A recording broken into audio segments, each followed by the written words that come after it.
Hey guys, Ruth here again. I actually just had a client. They're running a little late, and I've been doing some marriage work today, so I just thought I'd kind of share a little bit with you guys about the work that I've kind of been looking into and diving into. So this is going to be under the category of marriage, and it's really going to be targeting like how to fight or how not to fight, whichever way you want to look at it. It's research done by the Gottman Institute. John Gottman, amazing man. Like, I totally stand behind what this guy does. And he's been doing like systematic research in relationship therapy since the 1970s. They're one of the most trusted, credited like research resources for relationship data collecting and counseling. John Gottman's famously known for being able to predict whether a couple will be divorced within like 90% accuracy or whatever. I don't know if that matters or not. But anyways, if you're looking for marriage material, check out the Gottman Institute. Like, they're legit. They're really good. So I'm going to talk about one of the pieces that they talk about is they talk a lot about how to fight. The answer is not to avoid fighting. The answer is not to not fight. Okay, so in marriage, you're going to have disagreements, you're going to have arguments, but there's right ways and there's wrong ways to fight. I think we all know a lot of the ways that we shouldn't fight, right? But it's hard to put words to it, and sometimes it's easier if we can kind of look at a list and like be like, okay, no matter what, don't do these 4 things. And so that's what the Gottman Institute did. They took out the 4 most important things to not do while fighting. The Gottman Institute refers to these as the 4 horsemen of the apocalypse, meaning if you do these, your marriage is going to end. It's going to die. But anyways, so pretty intense way to, I guess, categorize these. But I mean, I see the truth in it. And if you're really arguing and fighting and talking in this manner, it is not going to get you anywhere. And it's going to probably end in an unsuccessful marriage.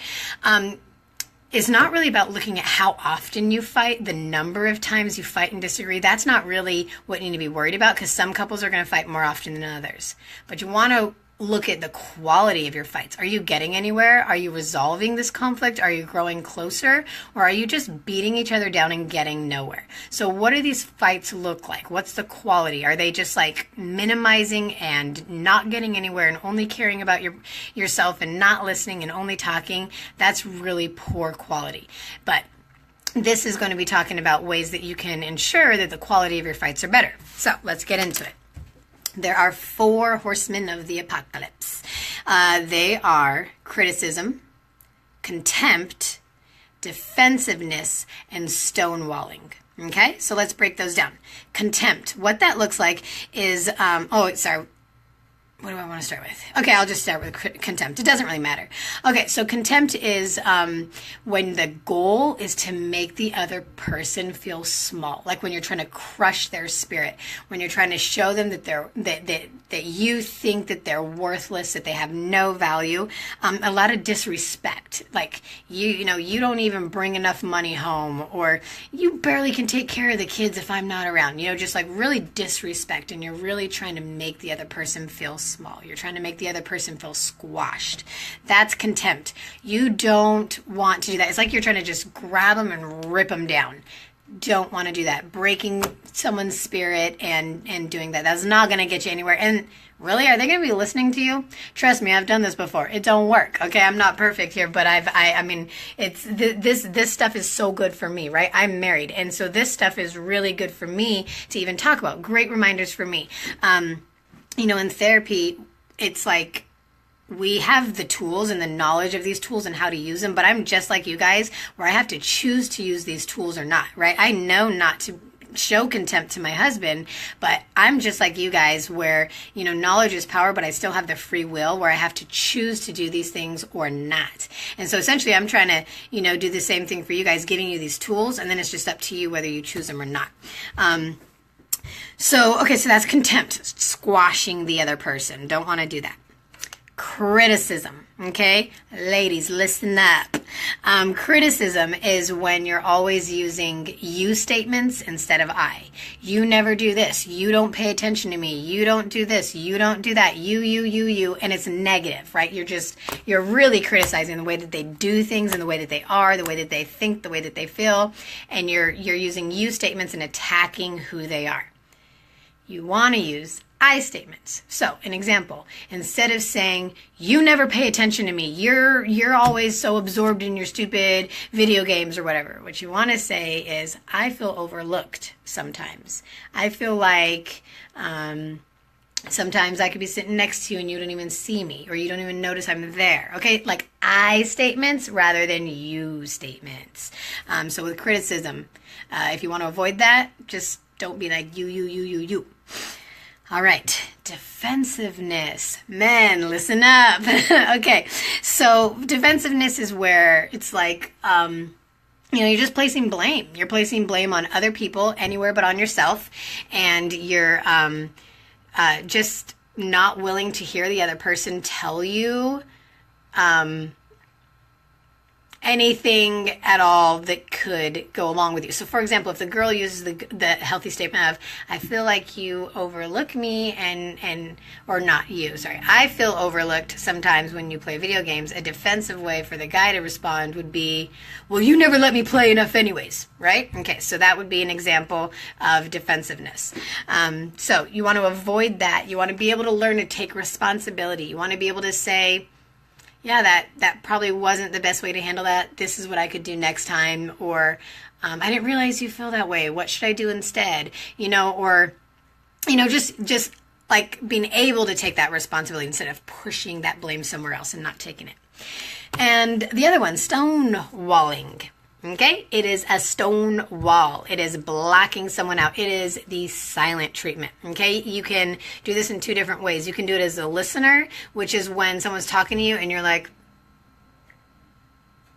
you're not really listening. Okay, you're just like trying to just be there and get it over with. That's stonewalling. Or stonewalling is when it's your turn to talk and your turn to share and you're just like, no, it's not even worth it. Don't want to go into it. Then that's stonewalling too. So you're not willing to engage. You're not willing to share. You're not willing to step into the conflict resolution and the communication about what's bothering you. So that's stonewalling. And honestly, those are the four of them. I work on those all day, every day in my marriage. I think that all of us, when we are upset about something or feeling attacked about something, it's so easy for us just to pull from any of these, right? It's really hard to be vulnerable and to be open and to be honest and share our feelings while not attacking the other person. I mean, there's just this stuff right here is easy to do when you're hurt, and it's easy to do when you're angry and upset. So having these things brought to mind when you're calm, hopefully none of you are angry while you're watching this, and be thinking and processing about it now will help hold you accountable in those moments when you're frustrated, when you're upset. Now, challenge. I challenge you to watch this video with your spouse, okay? And then after you've watched it, talk about, okay, this is the one I feel like I do the most. Talk about yourself. Don't talk about what they do the most. Talk about what you feel like you do the most and apologize for that, and maybe say, I'm going to try and work on taking accountability of this and really working on this. And then your partner will say, and this is the one I feel like I do. I could really get better at this as well. And have this conversation, because, I mean, this conversation could be good just for one person. Obviously, it's good for one person. But it's better if both of you are on the same page and working on it together. So watch this with your spouse, share it on their page or in a message or download it or whatever. And watch this together with your spouse and just talk about like what can we do better to make sure we're really avoiding these like 4 major downfalls of arguing. And I don't know if I said it, but name calling, like that falls under contempt. Okay, so I think we all know name calling is not good, but we all can go there, so this is a good one to focus on. But yeah, this stuff's been really great for me and my husband in our marriage, and being able to also like label these things kind of makes it feel, I don't know, less attacking. Like when you talk about it, like I want to make sure that we watch out for contempt. Just giving labels to these things can sometimes make it easier to work on them together and to talk about them. Okie dokie, guys. I encourage you to just be challenged by this video and to take it into a good conversation with your spouse. And hopefully you guys will all be blessed for it.